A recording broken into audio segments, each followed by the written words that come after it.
What is good, everybody? Welcome back to Real Fan Sports. My name is Zach, and we're back for part 2 of the hilarious guide to 2000's F1 by Dan No Skill.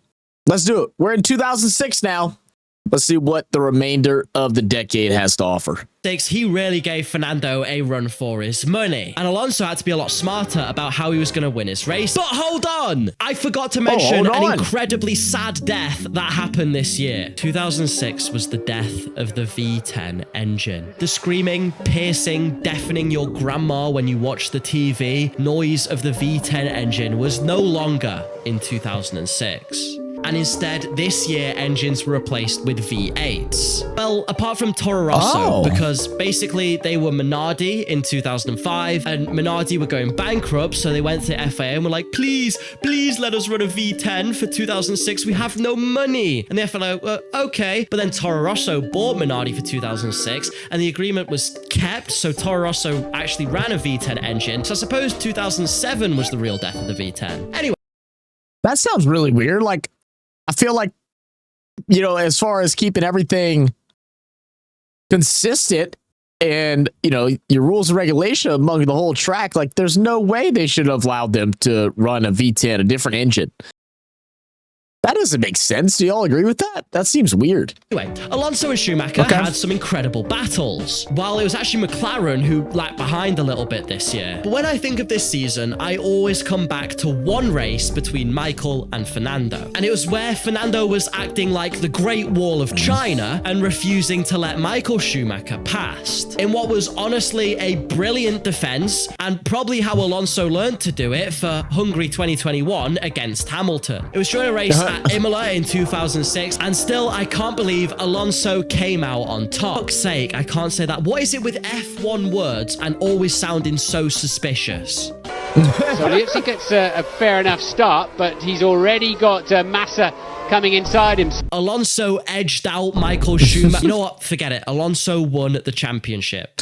That's just sports in general, though, right? Like, yeah, it's just sports in general. And with that, Michael announced his retirement, hung up his racing boots, and left the sport. At least for the rest of the 2000s. He came back in 2010. You know what else happened in 2006? My man, Jensen, the first driver to hit the DRS button, won his first ever race. Because here, in his 113th Grand Prix start, he's proved the critics wrong.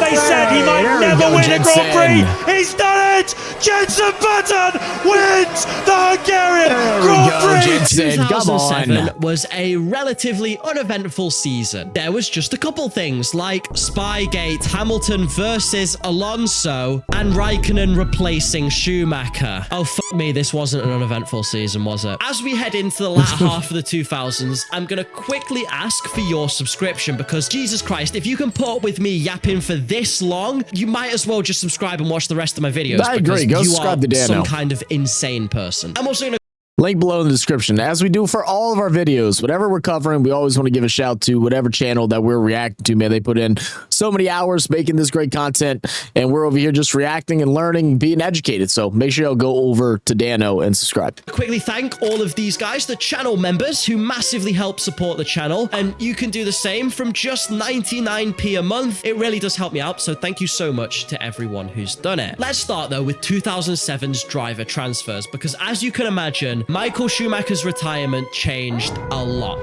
Kimi Raikkonen was to be the German's successor. Once his biggest rival over at McLaren, now the one to fill his shoes. What a lovely story. McLaren themselves would have a whole new lineup of reigning world.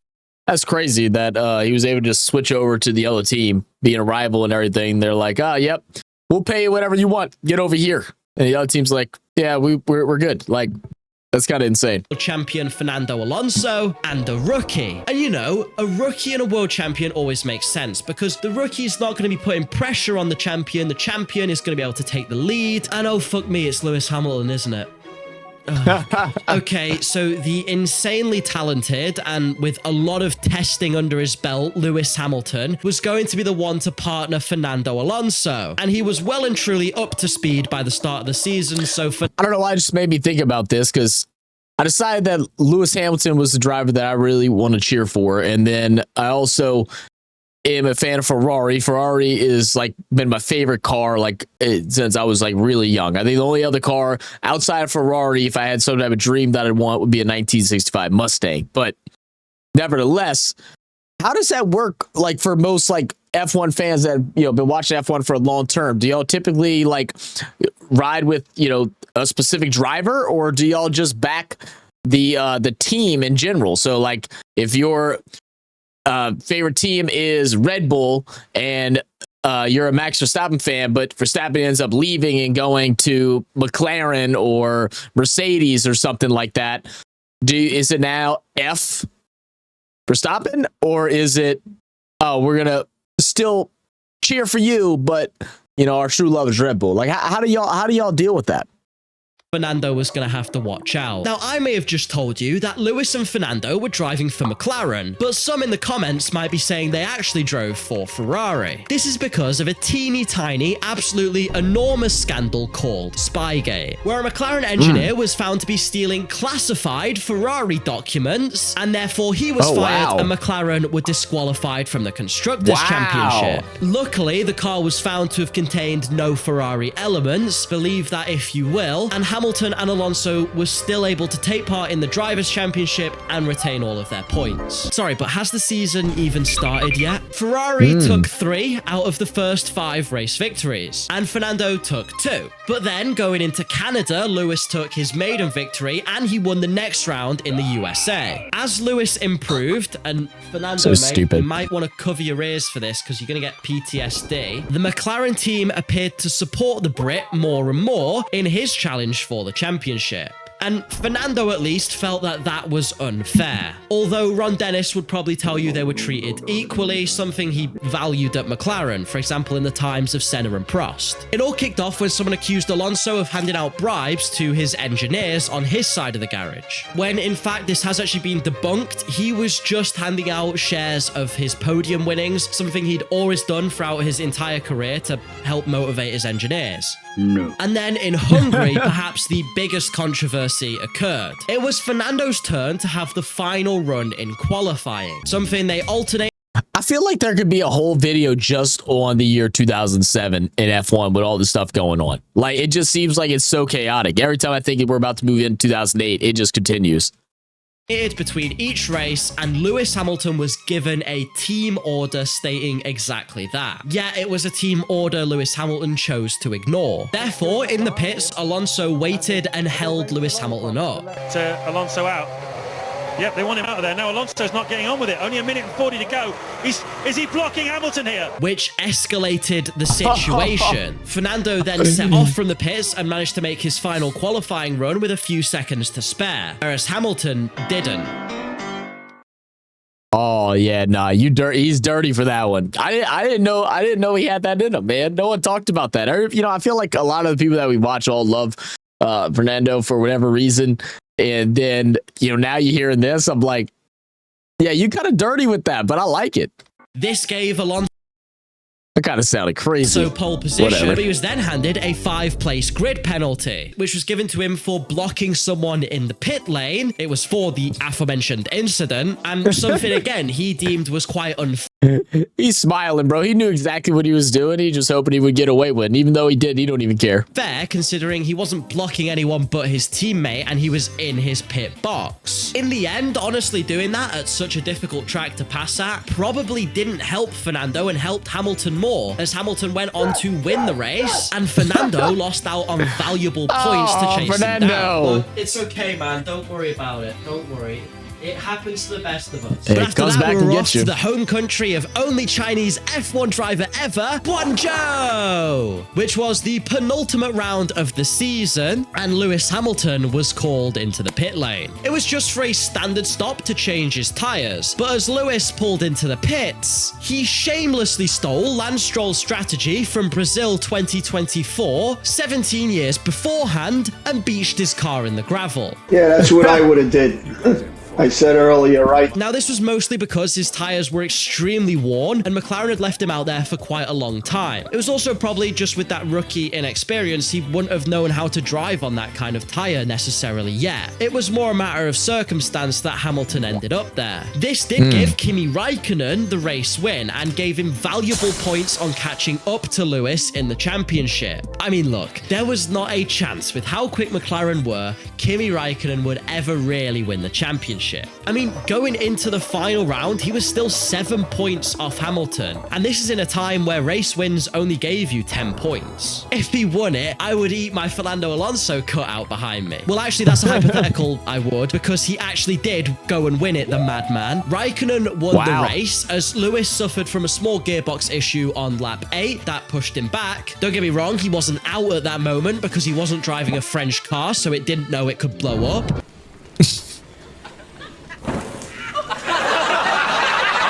That is typical. Why has it done that?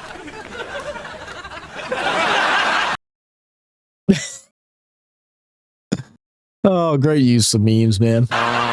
But he would need to recover to 6th in order to win the championship. But this time, he only managed 7th. And with Fernando Alonso in 3rd, the two ended up behind Kimi Raikkonen in the championship. But Lewis and Alonso were tied on points by the end of the season. And you know what? I think Fernando and Lewis being tied on points is honestly the best way to sum up how that season went. They were so busy tripping up over each other and were so close on track, they let Raikkonen slip through the cracks and take what was definitely a well-deserved championship. Anyway, with their relationship as sour as those toxic waste sweets you find in the money laundering American candy stores, British fans, you will understand. Money laundering. If anything, those things are money laundering. You know how much money those things bring in? Every time you go by them, they're filled with people. McLaren booted out Fernando And all the kids are yelling and crying if their parents don't bring him in. Alonso and sentenced him to Renault F1 car for the remainder of his McLaren contract. This is because they didn't want him in any cars that could be anywhere near as competitive as McLaren. That's not a joke or a jab at Renault. That is genuinely the reason as to why. And God, I can't really think of any punishment worse than driving a Renault. On to 2008, at least things would begin to calm down as the season was relatively uneventful. Oh, fuck, it wasn't. At this part of the script writing, I was starting to realize I'd bitten off a bit more than I could chew. But fuck it, I'm this far through, let's just get on with it. This season continued the McLaren and Ferrari rivalry we'd enjoyed watching through the entirety of the 2000s pretty much. But there should be a skibbity thrashing for such insolence as this. And for decades before in Formula One. Hamilton and Heikki Kovalainen, a pretty unremarkable driver, thank God, and I actually mean it this time, would make the McLaren lineup, whereas reigning world champion Kimi Raikkonen and Felipe Massa were the ones who were representing Ferrari. Now, you would assume the title battle would go down again between Raikkonen and Lewis Hamilton, but you may be surprised to hear Felipe Massa, someone who'd been pretty much thwarted by Kimi the year before, was going to be the one putting up a fight this season. Now, many F1 fans just chalk this up to Kimi Raikkonen being hungover from his celebrations of world champion the year before and not really caring as much. Was Kimi really that bad of a drunk? I mean, I feel like this is now the 10th joke about his drinking, maybe more than that in this video. Just to how he did in 2008. It's more like a hobby for me, so obviously I don't need to do it if I don't. But it was all really because of something called That's kind of crazy. So you're telling me that he's the Jokic of the NBA or of F1? Daregate. I promise you there is a dude plays in NBA games and stuff like that, wins a title, barely celebrates, his horse wins a race, and then he starts crying.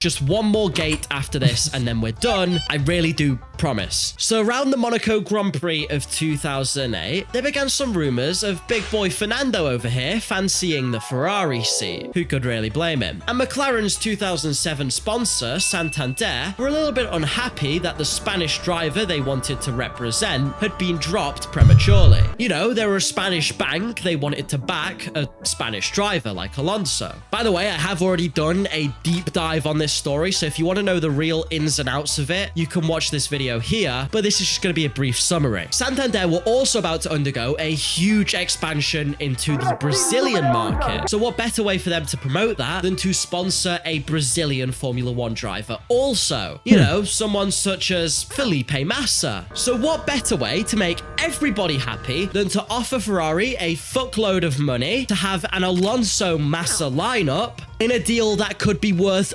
billions in exposure within the Brazilian market. So during the season, Ferrari began to slowly sabotage Raikkonen's season, only by a little bit to hinder his performance. And then... Wow. I mean, I guess that happens all over the place and such, but man, to go in and purposely sabotage one of your drivers for financial gain, I mean, I guess it just shows that all these owners and business really care about are that bottom dollar, man. They don't, fortunately, they don't care enough about the competition they're putting out to actually put a hold on your top driver, make him look worse because of that. Man, if there's facts to it, oh God. And they would push him out of the team and bring Fernando Alonso in. So that's why Felipe Massa is our title challenger. Yeah, no one said it was going to be a short story, did they? Anyways, let's talk about some actual racing this season, and let's start with Spa. Lewis Hamilton had taken the checkered flag first, but was handed a controversial 25-second penalty for an illegal overtake. Judge, Hamilton will have to give the corner back.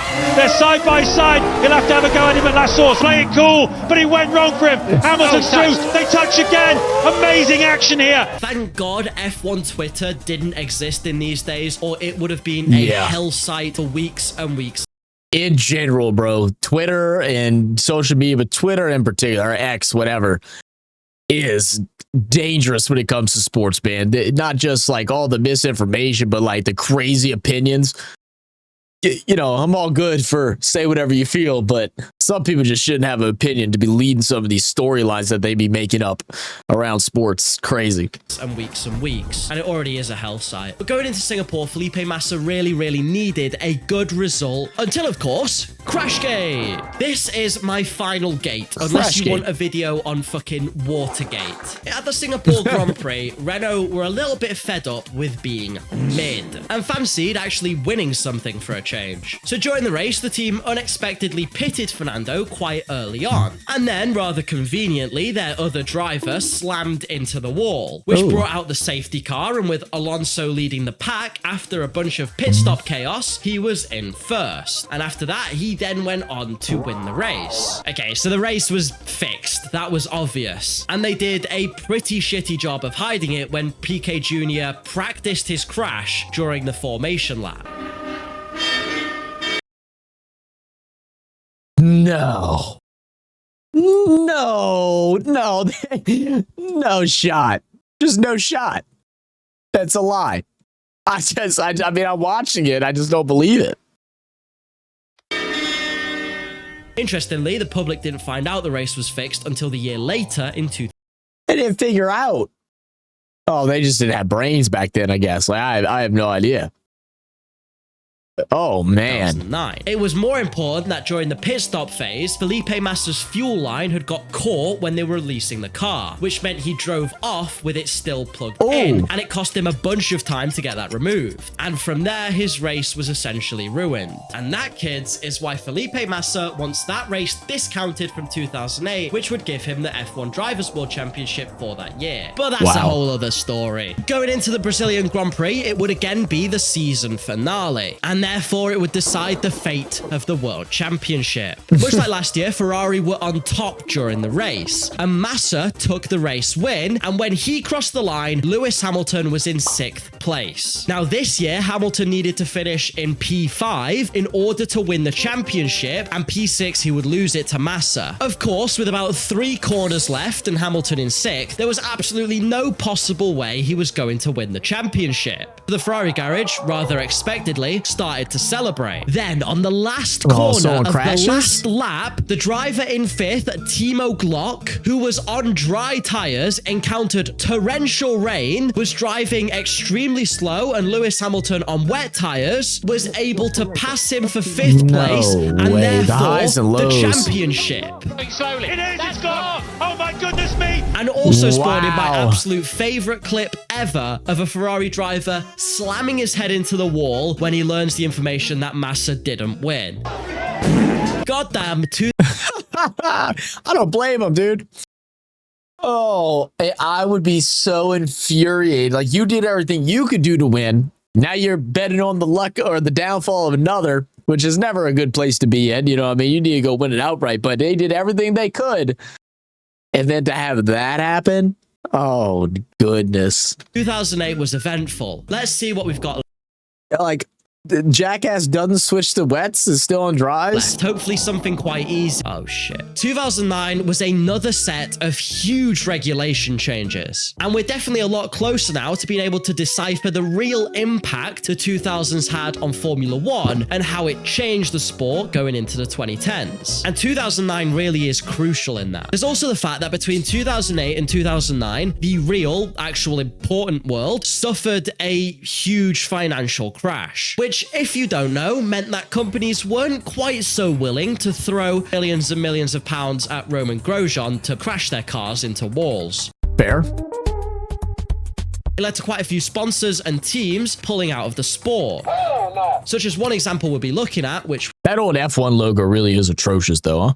Was Honda. But Honda pulling out of the sport started a story that ended pretty insanely. In 2008, Honda's team boss, Ross Brawn, who was also responsible for Michael Schumacher winning all that shit we talked about earlier in the video. Yeah, pretty clever guy. He told Honda in 2008 to instead focus their resources on the 2009 season, as the new regulations gave them much more of a chance at running near the front. Honda had listened to Brawn's advice, and when they pulled out of the 2009 season, they'd already pretty much built the car ready to run for that year. It just needed an engine. So Ross was like, "Oi, Honda mate, since you've pulled out like a sell us the company for £1 and I'll run it instead." And Honda just said, okay. And I'm not joking when I said £1, which for all of you Americans who watch my videos means £1 Great British pound. Honda really sold the team to Brawn for just that, making the team the now all-new constructor Brawn GP. Now, Ross again tried to bargain with Honda, asking them pretty please can they supply the engines, as again, it was something they'd already nearly finished. But this time, Honda said, no. Fuck you, said Ross Brawn, who was actually the fuck you guy, and instead managed to get an engine deal with Mercedes, even though the car's chassis wasn't built to accommodate that engine. All of the teams did also pip in a little bit to help try and keep Brawn alive during the off-season, in a bit of a coming together we'd never really before seen in Formula One. That's probably because they didn't expect Brawn to do what they did next.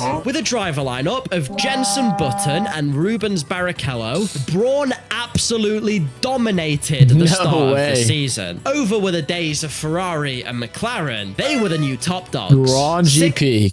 Coming out of left field. 6 of the first 7 race victories went to Jenson Button, and just 1 went to the man who proved to be his closest rival, a young man named Sebastian Vettel, who was driving for an energy drink. Yep, this was also the year that Red Bull really started to come into their own. Goodbye McLaren and Ferrari.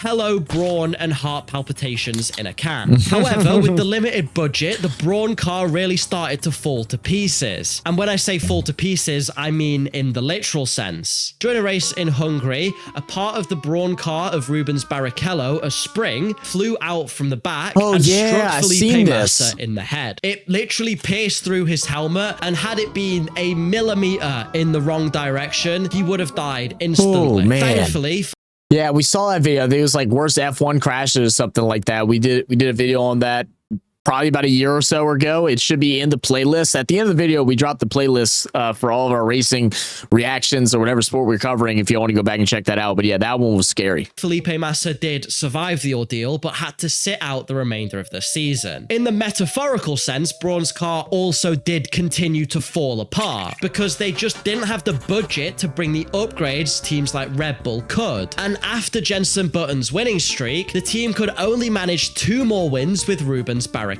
Jenson, my friend I'm going to pee in Fernando's seat Button, was clearly also starting to feel the pressure of potentially being a world champion. Lando, we can be world champion, I said. Please, Lando.